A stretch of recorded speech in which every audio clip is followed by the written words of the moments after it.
سلام علیکم و رحمت الله و برکاته. شنوندگان عزیزی برنامه آستانه و اینچنین بینندگان ارجمند ما، عزیزانی که در برنامه ها با ما هستید. امروز همراه شما عزیزان درباره یکی از موضوعهای مهم جامعه، اون هم موضوعی که در روزهای اخیر و اوقات اخیر خیلی و خیلی در همه جا پهن شده ایستاده است، عاید زیاد شدنی طلاق و اینچنین عدم آمادگی جوانان به ازدواج صحبت میکنیم. چطوری که همگان با خبر هستید، برابر نکاح های بر وقت یا گفتیم به محل، طلاق ها هم روز از روز دارند افزایش می‌یابند. علل خصوص طلاق های عائله های جوان و پاش خوردن عائله هایی که 1 سال یا 2 سال و یا 3 سال است که با هم یک جا بودند. و اینجا درباره از سبب‌های مهم طلاق شاید پیشتر صحبت کرده بودیم. فقط همین روز بنده می‌خواهم عاید یکی از نکته‌های مهم دیگری این امر که باید تمام نفرانی که اقدام به ازدواج میکنند رعایت کنند، درباره آمادگی به ازدواج صحبت کنیم. درباره ضررهای طلاق و آن همه مشاکلی که بالای کودکان می آید، بالای عائله ها می آید، دشمنی هایی که برپا می خیزد و این چونین بالای زنی بیچاره مطلقه می آید، همگان می دانیم. ولی اینجا یک نکته دیگری هست که اکثریت به این تقریبا در جامعه همچون یک امر عادی عرفی نگاه می کنند، ولی خیلی زیاد سبب طلاق می شود. آن هم آمادگی اقتصادی نداشتن. یعنی داماد ازدواج میکند در حالی که تکیه دارد به مال پدر خود، تکیه دارد به خانه و به شرایط زندگی پدر و مادر خود و در اولین مشاکل هایی که در آن عائله رخ میدهد، اول شده در اینجا پدر و مادر داماد که آنها میدانند که زندگی این دو نوجوان را به عهده دارند، حکم یا قرار میبرند. و اگر به لحاظی از نگاهی شریعت نگاه کنیم، اور در ما در مسلمان ها ازدواج پیشتر باشد، پیشتر بر وقتتر شدنش این یک امر محمود است. کاری خوب است که دخترک بر وقت شوهر کند یا اینکه پسر بچه بر وقت ازدواج کند. ولی این هم گاهی می شود که فرض است که زود ازدواج کند اگر خطری برای واقع شدن به یگان گناه کبیره باشد. اما بعضا می شود که به اتفاق علما برای یک مرد ازدواج کردن مکروه است و حتی بعضا حرام است، وقتی می داند که با ازدواجش او بالای سر کسی ظلم می آورد. و اگر به آیت قرآن کریم نگاه کنیم، در قرآن کریم پروردگار میگوید و من لم یستطع منکم طولا ان ینکح المحصنات المؤمنات فمما ملکت من فتياتكم المؤمنات یا فمما ملکت ایمانکم من فتياتكم المؤمنات. اگر شما این مردهای مسلمان شرایط زنگیری نداشته باشید و کلمه طولا از جهت مالی می باشد، شما میدانید که ازدواج میکنید، مهر او را پرداخت کردن نمی توانید، یا اینکه شما میدانید که ازدواج میکنید اما او را از لحاظ مادی جای زیست و خوردن و پوشیدن مهیا کردن نمی توانید، در این وقت زن نگیرید. در آن زمان پیامبر صلی الله علیه وسلم که وقتی کنیز بود و از کنیز استفاده کردن یا ازدواج کردن با او جایز بود، پروردگار میگوید فمما ملکت ایمانکم، پس شما میتوانید با کنیز خود ازدواج کنید و همراهی او زندگی کنید، اما وقتی که شرایط ندارید پس زن نگیرید.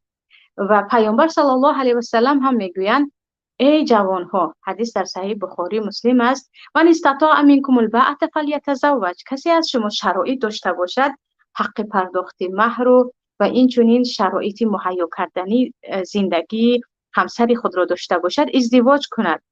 فمن لم یستطع فعلیه بالصوم، اما اگر نتوانستید پس روزه گیرید. نتوانید هم من میتوانم گویان ازدواج نکنید. و اینجا چرا اولا مسئله اقتصادی رو بنده به میان می آورم؟ برای آنکه عزیزان هر چی گویم هم مال سبب خوشبختی انسان یا آوردن بخت برای مانده می شود. اما خیلی از مشکلی های ما رو با مال میتوان حل کرد. و ببینید که وقتی یک مرد یا یک جوانی که مثلا 20 ساله هست، 24 ساله است، هر سن سالی که هم داشته باشد ازدواج میکند و او شرایط مهیا کردن زنی خود را ندارد، شرایط مهیا کردن زنی حامله یا زنی کودکدار خود را ندارد، سر آن جوان در نزد پدر و مادرش خم است و پدر او هرچی بالای این عائله حکم یا قرار برآورد، این عائله باید به او سرخم کند و راضی باشد. و میبینید که علل خصوص اکثریت عائله های جوانی که با همسر خود ساز گرفته نمیتوانند، سبب در آن است که همراه پدر و مادر زندگی میکنند و خود داماد درآمدی دائمی ندارد و او دستنیگر به پدر خود میباشد. و اگر عکسش می بود، اگر داماد خودش دستنیگر نمی بود، خیلی شرایط خوب هم داشت، میبینید که زیادی عائله آن پسر همان عروس را احترامش میکنند، میگویند به سبب شوهر این به ما کمک رسیده ایستاده است و معامله و نگاه آن عائله به این عروسی که شوهر او خیلی زیاد کمکش میرسد دیگر هست. اما به یک فرزند دیگری که او زیادی از پدر و مادر طلب میکند، حتی با همسر آن پسر هم معامله آن عائله خوب نمیشود و میبینید که خیلی زیاد مشکلی هایی که در عائله جوانان میشود و سبب این است که بعضی از خواسته های عروس است که حتی بعضی ها برای اینکه میخواهند به بیمارستان روند یا اینکه برای دیدن پدر و مادر بیمار خود روند، اونها از جای یعنی زنک یا عروس نمیتواند پول پیدا کند.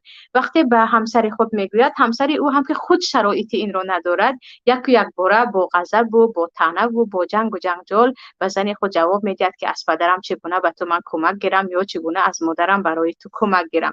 پس اینجا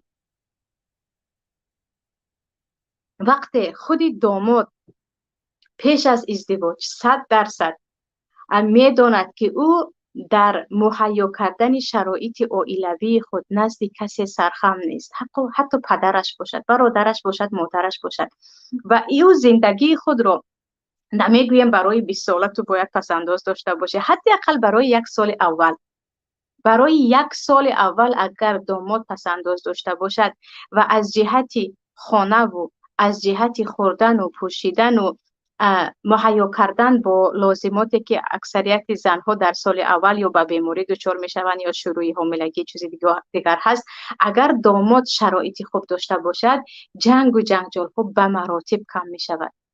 و برعکس این اگر ببینید که داماد ازدواج کرد و تمامی فکرش و تمامی نقشه هایش بالای مال پدر هست، انا اینجا پدر بعضی حکم های رو بالای این عائله یا این عائله نوجوان صادر میکند که این 2 نفر تحمل کردن نمیتوانند یا به جنگ و جنجال یا با چیز دیگر تمام می شود. و از جهت دیگر پدر و مادران زیادی هم که خیلی در این مسئله میخواهند عروسک سال اول یا سال دوم بعضی تمام عمر همراه آنها باشد، در یک دیگ خوراک پزن یک جای باشند، از جهت گویا این خیلی یک عرف خوب است و ما با همدیگر زیر یک دسترخوان و زیر یک بام زندگی میکنیم و مهر و محبت و چیزی دیگر. اما اکثریت عائله هایی که جدا شده ایستادن یا پسر کنجه هستند یا عائله هستند که همراه عائله شوهر زندگی میکنند، داماد زندگی میکنند. پس می شود که پدر و مادر هم خودشان اگر کمک هم باشد طرز با داماد یا پسر خود صحبت کنند که برای تو ما زندگی 1 سالت رو مهیا میکنیم، اما تو همش رو به عهده خود میگیری، این نه که خرید خانه تو، خرید لوازمات همسر تو، چیزهایی که برای کودکی آینده شما در کار باشد، اینها رو میکنیم، اینها رو همش خودت میکنی اگرچه ما به تو کمک میکنیم. در اینجا هم احترام این داماد در نزد همسرش خیلی خیلی بالا است و این چنین خیلی با یک قلب آرام زندگی میکند. پس از 1 سال که دیگر پروردگار میداند به سر اینها چی میآید، اما حداقل اگر شرایط 1 ساله رو کاملا داماد خودش داشته باشد به کمک کسی، خودش برای 1 ساله زندگیش با عروسش پول کار کرده باشد و برای این آمادگی گرفته باشد، میبینیم که هم فکرها دیگر هست، هم معامله ها دیگر هست. برای آنکه بعضی شکایت ها رو میشنوید که عروسک میگوید برای مهمترین چیزها برای من نمیتواند شرایط مهیا کند، چیزهایی که برای من ضرور است، من دیگر نمیتوانم به آن. میگوید نه، برای من پدرم پول نمیدهد، یا من برای این پول ندارم، یا اگرچه دستنگری پدر نباشد هم من به توی همه پولهایم رو صرف کردم و تو حق نداری این چیزها رو از من طلب کنی. در اینجا میبینید که الک قدر یک شوهر یا قدر یک مرد در نزد عروس نوش چقدر پایان می شود. پس اگر این چیزها رو کرده نتوانیم، بهتر نیست دیرتر که هم باشد کمی صبر کرد، کمی پسنداز جمع کرد تا اینکه با سر بلند ازدواج کرد. و چیزی دیگر در خود دخترک ها یا در خود عروسک ها هم دیده می شود. یکی از سبب های اساسی که قدر یک زن مسلمان رو زیر پا می کند، زن مسلمان رو نه به اخلاقش، نه به عائله‌اش، نه به پیشرویش اهمیت می‌دهند، این وقت زن مسلمان دستش خالی هست و او حتی برای خریدن یک پایافزال برای خود شرایط یا پسنداز ندارد. برای اون که بیپولی سببی از حد پایان شدن قدر یک انسان می شود، علل خصوص زنها. گشته و برگشته در شریعت می بینید که پروردگار با آن مهربانی، با آن حکیمی خود میگوید به زنها ای مردها حقشان را دهید، آنها باید صاحب مال خود باشند، شما به آنها مهر خودشان را دهید. پدرها در هدیه مثل پسرت و دخترت هدیه ده. در میراث اگر نصف پسرت باشد هم دختر تو باید میراث گیرد. فرزندها شما باید همیشه به مادر خود کمک کرده استید. برای اون که زن همیشه بی پول نماند، زن دستش خالی نشود، محتاج نشود، یک مادری بیچاره دستنگری فرزندش باشد کسی دیگر نباشد، گشته و برگشته در ما حقوق مادی یا اقتصادی زن در شریعت آمده است که این را در یگان دین و در یگان قانون دنیوی پیدا کرده نمیتوانیم.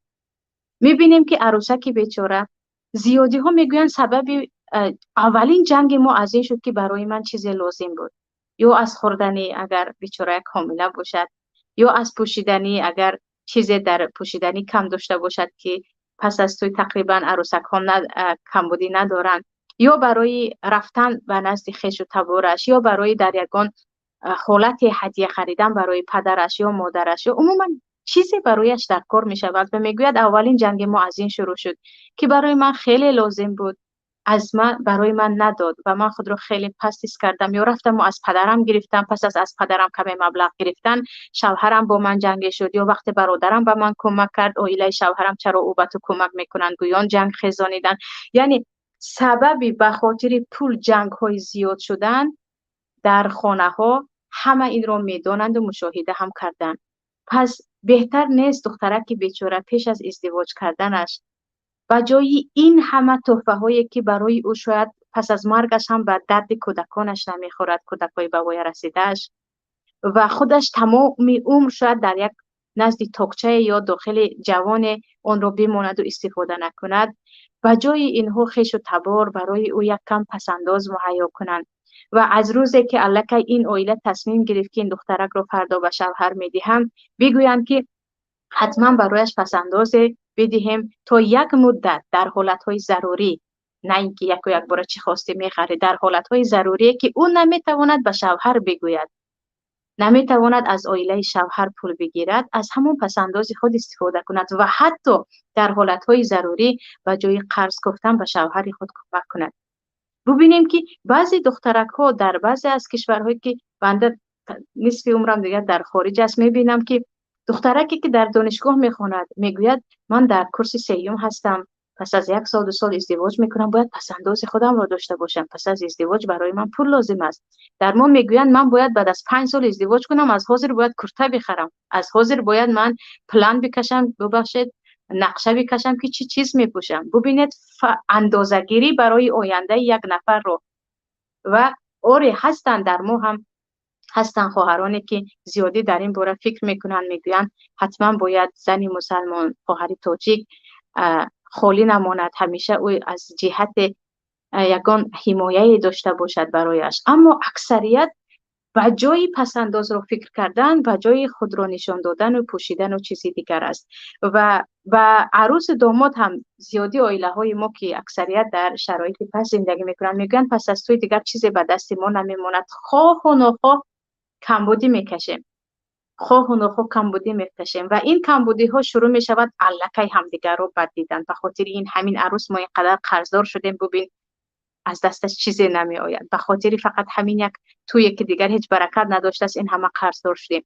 ولی می بینیم که برای یک رقاصه فسادکار، برای یک سراینده که او اینقدر پول حرام را جمع میکند، با آن همه سرودن و رقصیدن و کارهای دیگر و با آن همه لباسهای حاضره را که میبینیم، برای او میتوانند تا $1000 بدهند و از آن زیادتر.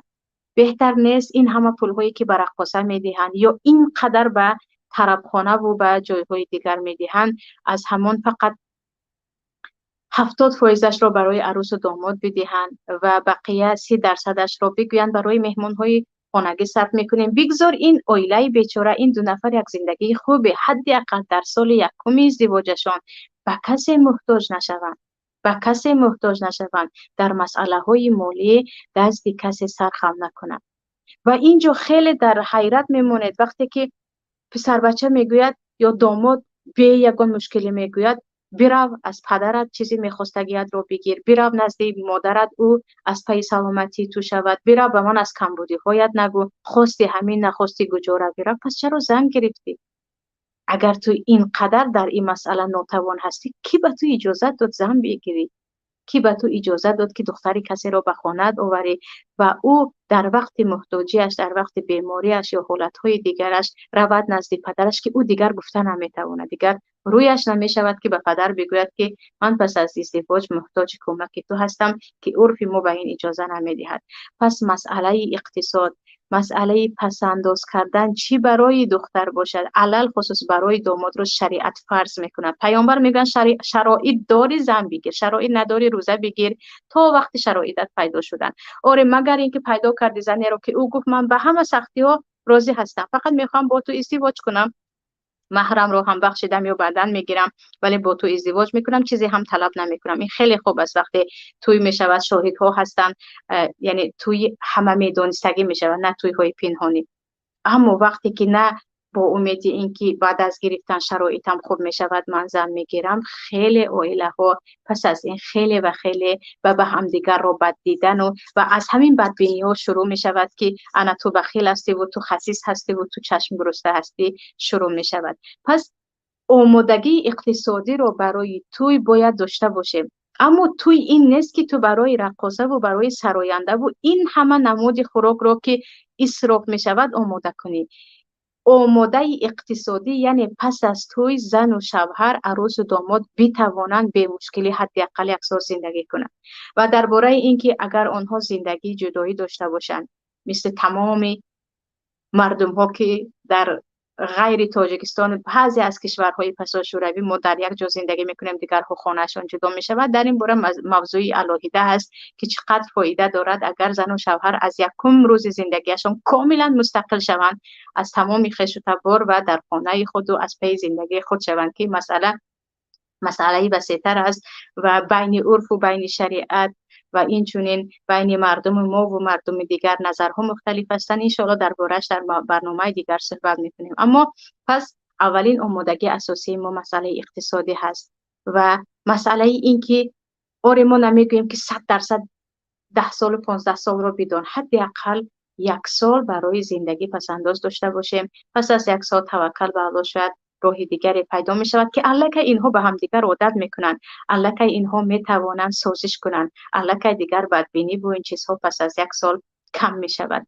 اما در اول زندگی که شروع شد مسئله پول و مسئله اقتصاد، دیگر این به خوبی انجام نمی شود. مسئله دیگر آمادگی از جهت سن سال است. یکی از سوء تفاهم یا خطا فهمیدن شریعت در آن است که بعضی آن گمان میکنند دخترک 18 ساله شد اگر شوهر نکرد پدر و مادر گناهکار میشوند. پسر بچه اگر 23-24 ساله شد و همسنفان او زن گرفت و پسر بچه زن نگرفت، این دیگر شرمندگی برای آن عائله است. 26 ساله شدند و فرزنددار نشدند، وای بر حال این عائله که 26 ساله هست و فرزند ندارد. یعنی سین و سالهای معینی را در جای ما قانونی کردن و دخترک 19 ساله الکه خود را تماما عقب مانده حس میکند اگر برای او خواستگار نآید. 21 ساله دیگر سرش در همه جا خم است، برای اینکه 17 ساله دوگانش رو کیفا به شوهر داده بودند و 2 تا کودک هم دارد. ولی عزیزان، مسئله سن سال هم یکی از مسئله های مهم است. ببینید پیامبر صلی الله علیه و سلم در یگان جا سن سال رو معین نکردند. در ما در شریعت ازدواج با بلاغت رسیدن است و این چنین مسئله های مالی با رشد. بلاغت رسیدن وقتی که میبینید او از عهده خانه‌داری میبراید، معنای رشد این است که او از عهده با پول معامله کردن میبراید. و اینجا اگر بعضی دخترکایی هستند که 18 ساله هستند، فکرشون مثل 14 ساله است.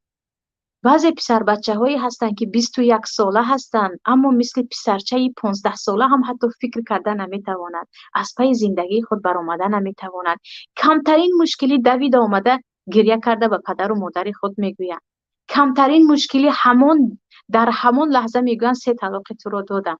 برای اون که اگرچه 21 ساله است اما در خاراکتر یا اینکه در اخلاق خود او رشد نیافته است. در اینجا باید پدر و مادر خیلی و خیلی عاقل باشند. نه همسنفانی او زن گرفت حتما این رو هم باید زن بدیم، نه همسنفانی این شوهر کرد حتما باید شوهر دهیم. ما در این مسئله همه برابریم، ولیکن باید ببینن که آیا این دخترک از عهده شوهر و بعدا از عهده فرزند میبراید یا نه. و مسئله دیگر، در ما فقط با شوهر نه، در ما با یک اهل و عائله بزرگ باید یک دخترک مراسم کند. با همه آنها تواند مراسم کند. با یکی مراسم کردن نتوانست، دیگر این زیر زمین است، خاک سیاه است.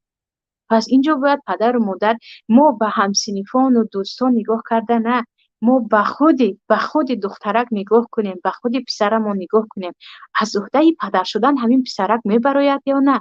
پسرکی که تا امروز یگان کار کرده نتوانست، پسر بچه‌ای که تا امروز در همه مشکلی های زندگیش مادرش رو به میان می آورد، پسر بچه‌ای که حتی تصور کرده هم نمیتواند که اگر از خانه پدر و مادر دور شد چگونه میتواند زندگیش رو پیش برد. پس در اینجا ما به سن و سال نه، به برداشت کودک، ببخشید فرزند و به آمادگی فرزند که آیا از عهده پدر شدن میبرایی، آیا از عهده شوهر شدن میبرایی، که هر یک شوهر مسئول همسر خود در مسئله های ماده هست و این چنین مسئول اخلاق همسر خود، اخلاق فرزندان خود است. اما نه، همسنفانش زن گرفت، همین سال دیر کرد، دیگر ما هم دیر کردیم، بلا بالای سر ما اومد و میبینید که دخترک میگوید گویا من با یک کودک ازدواج کردم، گویا من با یک کودک ازدواج کردم که کوچکترین مشکلی ها رو میرفت و با اهل عائله‌اش در میان میگذاشت. اینجا من سرخ میشدم، من شرم میداشتم، من طاقت نداشتم. یعنی در این مسئله که در مسئله حیات عائلوی خواهران زیاد و بنده با بعضی سر و اسرار خود در صحبت هستم و به میان میگذارند، من برای مثال میگویم که خیلی زیاد هستند دخترکانی که میگن آخر چی کار کنم که مسئله های زن و شوهری که باید بین من و همسرم حل شود میرود و با دیگران حل میکند. در اینجا بدن آنها یک روز نه یک روز یا مرا طعنه میکنند یا اینکه با یک لبخند یا با یک نگاهی تمسخرآمیز سوی من پس از آن صحبت ها نگاه میکند که دیگر من تحمل این گونه تحقیر را ندارم. و برعکس این هم دخترک من صنف 11 را تمام کرد، شوهر نکرد، تمام است دیگر، باید او شوهر کند. اما خیلی که گفته ایستاده هم دخترکایی هستند که 18 ساله هستند، 19 ساله هستند، اما آنها از عهده مادر شدن نمیبرند. اونها هنوز خودشون تربیه نیافتن و میبینید که یک روز، 2 روز، 3 روز، 2 ماه، 3 ماه پس از این اگر آن طرف اگر اهل صبر باشن که چیزی دیگر، اهل صبر نباشن دیگر جنگ و جنجال شروع می شود که کدام دخترت رو به ما دادی که این همه پول صرف کردیم، این همه وقت صرف کردیم، ببین که کی رو ما به خود عروس آوردیم. پس پدر و مادران عزیز، نباید در مسئله ازدواج دختر و پسر خود همسایه ها را دیده، همسن و سال آنها را دیده، همسنفان او را دیده فرزند خود را قربان نسازیم، فرزند خود را بدبخت نسازیم. ببینیم او آماده هست یا نه. چی می شود مادرها به جای این همه اگر شوهر کنی این میپوشی و اون میپوشی و دیدی دختر خاله چی پوشید از او خوش رویش میپوشی، گفتن قطعی از صحبت کنم که دخترم آمادگیش رو داری، تو با یک مرد نه، با خواهر و برادر و همسایه و خش و تبار آنها باید مراسم کرده توانی. بعدم مادر میشوی. مادری خیلی مسئولیت زیاد است. نمیشود که برای هر یک کوچک بزرگ عزمی طلاق گرفتن کنی یا دویده آمده به من خبر تی یا جنگ و جنجال دیگر کنی. یعنی اینها رو مادرها با دختر خود، اگر دختر قبول کرد دیگر خوب است و آماده است. اگر دیدید که خنده کرد و گویا که فکرش در دیگر جا است، نه هنوز آمادگی ندارد به این چیز، برای وقت بدهید، او رو تیار کنید. و آماده کردن با صحبت کردن با دوگانه ها و تماشا کردن سریال های ترکی نمی شود. آماده کردن با اهل تجربه نشستن، با استادهای موفق نشستن و هرگز نمیگویم رفته با پسیخولوگ ها نشستن که الان دیده ایستادیم هر نفر دوم میتواند خودش رو پسیخولوگ اعلان کند. اما اهل علم و اهل مشورت و اهل تجربه اینها کسای دیگر هستند. چی می شود برای دخترکا این گونه استادها پیدا شوند؟ نه با پول، نه به خاطر چیزی دیگری، نه فقط به خاطر تربیه با دخترکا صحبت کنند. و با پسر بچه ها هم عیناً همین خیل باید پدر و مادر بدانند که آیا این پسر من از عهده یک عائله رو برده میتواند یا نه. تصور کنیم این رو بردیم و به خانه خودش ماندیم.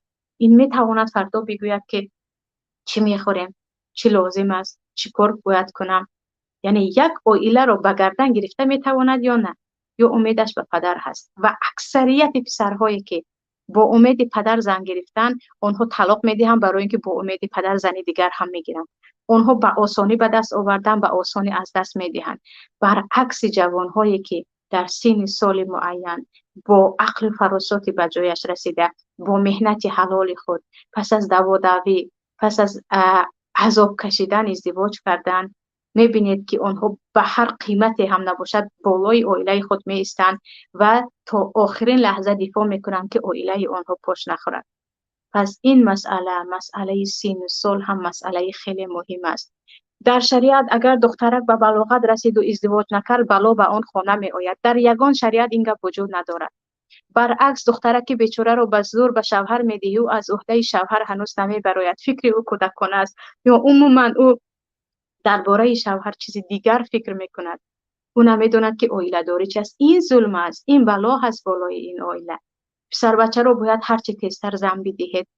پسر بچه رو هرچی تیزتر باید تا اندازه تربیت کرد که او زندگی رو به نظر دیگر نگاه کند. اما مسئله مثلا به گناه دست میزنه چیز دیگر، این تماما موضوع دیگر که برای به گناه دست نزدن یک جوان دختر یا یک جوان پسر باید چیکار کند که اولین اساس آن ترسیدن از الله می باشد. این موضوع دیگر می باشد.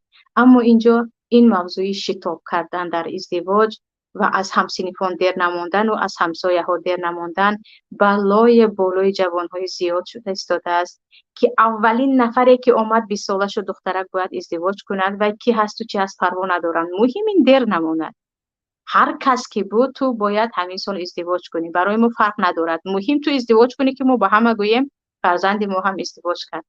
اما پس از این چی؟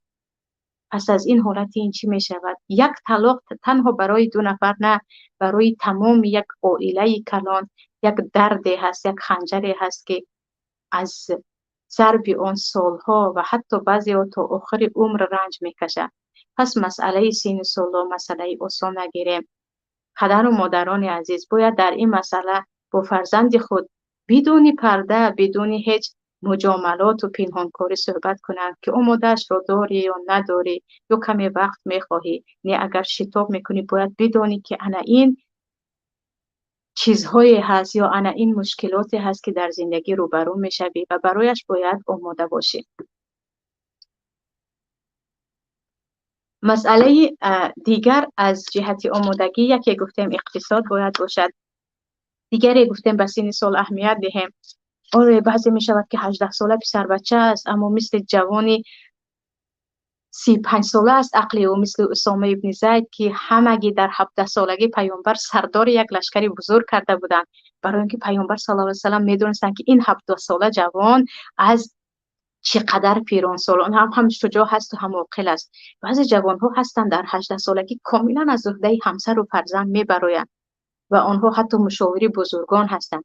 دخترکایی هم هستند 17 سالن، خیلی با عقل هستند، خیلی با تمکین هستند، به خوبی مداری کرده می توانند، به خوبی از عهده شوهر و اهل عهده شوهر می برآیند، با یک اخلاق نمونوی بزرگ شدن. این گونه انسان ها هستند، عجله نکرده اینها رو می توانیم خانه‌دار کنیم. اما بعضی دیگرها هستند که خودی ما شاهد هستیم که او آمادگی ندارد. او از عهده‌اش نمی براید، برای او وقت لازم است، برای او کمی دیگر تعلیم گرفتن لازم است، تجربه لازم است. نباید در این وقت او را و دیگری قیاس کرد و حیات او را به حیات او مانند کرد و دیگر زندگیش موفق می شود این بیچاره باشد، پس از 1 سال یا 2 سال زندگیش پاش می خورد، یا اینکه تمام عمر در یک زندگی ناموفق زندگی می کند که وای بر حال کودکانی که از پدر و مادر به دنیا می آیند که خود تربیت نیافتند، خود آمادگی فرزنددار شوی را نداشتند. و این چیز در زیاد حتی کشورهای مسلمان نگاه میکنند. البته من هرگز طرفداری کشورهایی که به خاطر ازدواج موفق تا 37 سالگی و 40 سالگی و از ایران شروع کرده تا مصر و تا دیگر دولت‌های خلیج، به این هرگز طرفدار نیستم که دیگر نصف زیاد عمر آنها می رود. اما هرگز به ازدواج هایی که زود برپا می شود در حالی که آنها آمادگی را ندارند هرگز نباید به این هم طرفداری کنیم. و خیلی که گفتم دخترک از دخترک، جوان از جوان فرق می کند، یکی تحملش را دارد، دیگری هرگز آماده این چیز نیست. و مسئله دیگر در مسئله آمادگی و ازدواج، زیادی ها تجربه خود را از سریال ها می گیرند، چی پسر بچه باشد چی جوان دختر باشد. در نزد ما یک نمونه زنده پدر و مادر خودمان هستند، نمونه زنده خاله و شوهر خاله‌مان هستند، برادرمان هستند. زندگی آنها رو دیده ایستاده ایم. این دو نفر مشکلی دارند، کمبودی دارند. این دو نفر همان گونه که در کینوها نشان میدهند همیشه با مهر و محبت و خرسندی و بدون مشکلی مالی و بدون مشکلی اخلاقی و بدون مشکلی صحتی زندگی ندارند. پس چرا خیال خود را اکثریت خوش میکنند با آن فیلم ها؟ من چیزها رو انتظار بودم اما دیگرش شد. من هرگز این گونه حیات زن و شوهری رو فکر نمی کردم. پس در اینجا باید حقیقت را دید. تا زمانی که انسان حقیقت را نمی بیند او نمی تواند زندگی خوبی داشته باشد، او نمی تواند مشکلی ها را حل کند. حتی در مسئله فرزند و در مسئله پدر و مادر و شوهر و دوست و نزدیک، حقیقت آن انسان را وقتی قبول کرده ما می توانیم با او ساز بگیریم، ما می توانیم با او مراسا داشته باشیم. وقتی می بینیم و باز هم پنهان کاری میکنیم و خود رو فریب میکنیم تمام عمر اذیت میشویم، برای اینکه حقیقت چیز دیگر است، کاری که ما میکنیم چیز دیگر است. پس مسئله ازدواج رو هم علل خصوص ازدواجی که در عرف ما تاجیکان میشود باید حقیقت بین شد. باید عروسک بداند که مشکلی خواه و نخواه در آن عائله میشود. باید داماد بداند که خواه و نخواه در این زن مشکلی هست، یک تویش نباشد یک توی دیگر هست، اما با مشکلی او با کمبودی او نگاه کرده من زندگی کنم، نه اینکه به خاطر کمبودیش اول شده بگویم دوام دادی تو طلاق هستی که البته دوام میدهد. یک و یک بار عادت رو انسان در 1 سال ترک کرده نمیتواند و حتی بعضی عادت ها محال است که ترک شود که میبینید که الکی طلاق میافتد بین آنها. و متاسفانه خیلی زیادی هم هستند که نمیدونم با فتوای کدام قاضیات پس از 3 طلاق هم حتی زندگی رو دوام میدهند، یعنی 3 طلاق جداگانه. و اینجا آمادگی برای ازدواج رو عزیزان از فیلم ها نه، از نقل های عروسکی که 4 روز شد ازدواج کرد، دامادی که 1 ماه هست ازدواج کرد که آنها فقط الان زندگی رو خیلی بدون مشکلی میبینن، نه، حقیقت زندگی عائلوی رو باید از نفرانی که 20 سال با هم زندگی دارن و چه چیزهای نکشیدن و 15 سال با هم زندگی کردن و چه سازش های با هم نداشتن از آنها باید گرفت. و اینجا هم نمی شود که فقط بدی های ازدواج را گفت یا بدی های زندگی را گفت. نه، زندگی علل خصوص با همسر هم شیرینی ها دارد، هم خیلی خیلی تلخ و حتی زهر هم دارد که گاهی انسان تمام عمر نمی تواند از آن خلاص شود. ولی باید حقیقت این را داند. و برای عروسک کاش و جای لباس را توصیه دادن و چگونه راه رفتن و چی پوشیدن و چگونه تعظیم کردن و یکم شب چی میپوشی و دویم شب در نزد مهمان ها چی میپوشی، میگفتن که سال اول این گونه مشکلی ها با تو میشود، سال دوم این گونه میشود، سال سوم این گونه میشود، بعدن عادت میکنی، بعدن ساز میگیری، سال یکم این گونه روزهای خوبی داری، سال دیگر هم داری. باید در این وقت مشکلی این گونه فکر کنی و هرگز گمان نکن که وقتی یک بد اخلاقی رو دیدی این حیات تمام شد. نه، بعد از این باز روز دیگر هم هست. با خودی جوان ها هم کاش این گونه صحبت ها رو انسان های تجربه داری که در زندگی خود موفق هستند، نمیگیم کسایی که 1000 بار دیگر طلاق شدند و یک جا شدند، نه، انسان های موفق با جوان ها هم صحبت کنند. و جوان ها نیز به جای رفته با یک دوستی که 2 ماه پیش ازدواج کرد درباره ازدواج صحبت نبود، با یک نفری که چند سال هاست که زندگی خوب هم دارد، فرزندهای خوب هم دارد، با آنها صحبت کنند که اول زندگیتان چی بود، بعداً چی شد، چگونه اینجا رسیدید. برای اون که اکثریت میگویند چرا تو مثل مادر من نیستی، مادر من این رو میتواند، این رو میتواند، اون رو میتواند، تو نمیتوانی. ولی مادر تو وقتی مثل این عروس بود چی کارها رو میتوانست؟ یک بار از این پرسیده یا نه؟ یا دخترک میگوید پدری من به مادر من این میخرد، اون میخرد، این میگوید این آماده کرد، اون آماده کرد، این 1 سال است که به من هیچ چیز نخرید. ولی بعد از پدرت بپرسی در سال اول ازدواج پدرت چی کرده بود برای مادر تو؟ یعنی اون نفری که پس از 30 سال یک کاری رو انجام داد با این نفری که همین سال ازدواج کرد، تو نمیتونی مقایسه کنی. این دور از عدالت و عقل است.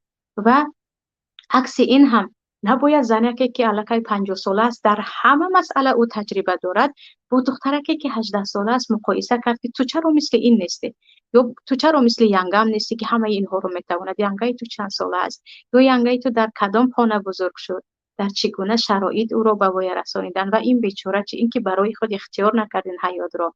برعکس این هم پس مقایسه های ما و این چونین درباره ازدواج از فیلم و از نفران بی تجربه و از انسان‌های خیالی مشورت‌های ما، تمام فکر ما، تمام آرزوی ما، تمام نقشه‌های ما درباره ازدواج رو برباد می‌دهد.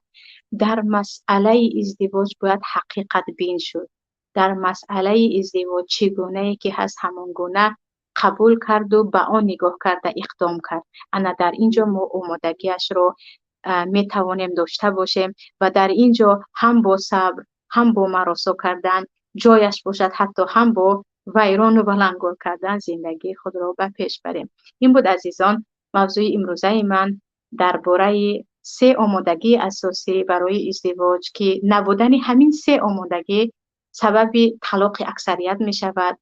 یکی عموما درباره ازدواج چیز دیگر فکر کردن، یکی دیگر در سن سال ناموافق و آمادگی نداشتن، و این چنین یکی درباره نداشتن اقتصاد. اما درباره جدا زندگی کردن از همدیگر که تا به کجا فایده دارد، تا به کجا ضرر دارد که این قدر مردم نمیخواهند عروسی داماد را از پی زندگیش روان کنند، و این چنین درباره چی کار کنیم که جوانها به زنا نروند، جوانها توانند حلال زندگی کنند. همراه شما در برنامه‌های دیگر صحبت می‌کنیم. در پناه الله یگانه باشید، از پی اهل عائله خود باشید. السلام علیکم و رحمت الله و برکاته.